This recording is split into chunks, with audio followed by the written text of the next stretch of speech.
You often want to ask polls and questions on Microsoft Teams or Outlook, be it in a meeting or in a chat. There's lots of ways you can do that with the new integrations that they have with Microsoft Forms. So let's look at all these possibilities together. My name is David Benaim, and I have a YouTube channel that you should subscribe to because I've got tons of videos on content about Teams, Outlook, Excel, PowerPoint, Power BI, and loads of other really cool apps like that. Check it out. Polls is something that recently came to both Teams and Outlook. So from Outlook, you can go to Insert and you can choose this. This is a poll. And both of them are actually linked to Microsoft Forms, which is a great app that comes with it. So you can write in your questions, you can say multiple answers and then insert it into the poll. It will integrate with Microsoft Forms and put it in there. Same from Outlook. You can actually click on Forms here and you can do it manually this way, or there's even a faster way to do it that I'll show you later on. Do you agree? And then it does actually sometimes give you these suggestions. You can press multiple answers again, add some things, press save like that, and then send it or edit it as you need be. And then once you've done that, it does it in two ways. Firstly, the way you can submit the vote, and then underneath the results that it shows here. If you want to do it even faster, you can @mention forms. First type in the question, then do the question mark, then separate the answers with a comma. Enter.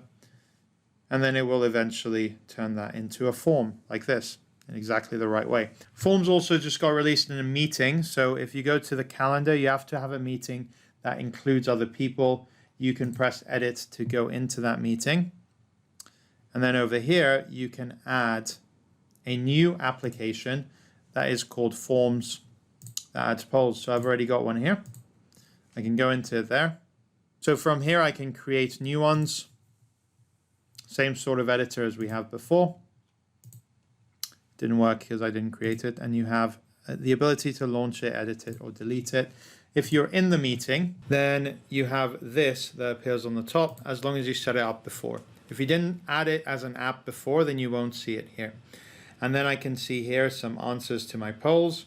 So I can see them over here. In fact, if I launch a poll from here, it will then appear in the chat message as well.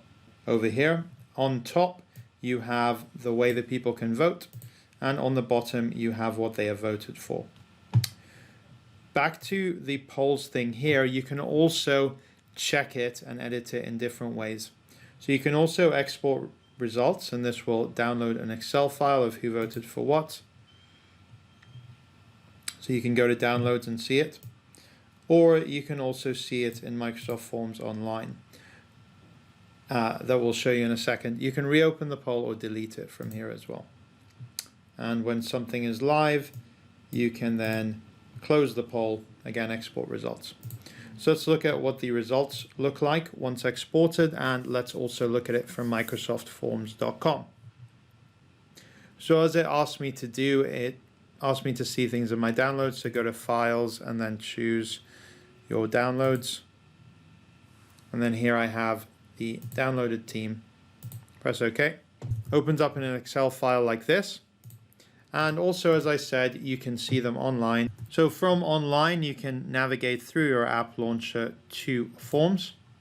Then you can see them like this. So over here, you can see, do you agree? This is the one that I looked at before, employee time spent at meetings. It says it's a quick poll form, only read only and can't be edited. So in responses, you can see them in a nice little chart, or open in Excel will also download the results, but it's just one question like this. That was the end of my video. I hope you enjoyed that. If you did, then give me the like button and also subscribe for more awesome content on Excel, Outlook, Teams, Power BI, PowerPoint, Google Sheets, Zoom, all these kind of business applications. Thanks for watching.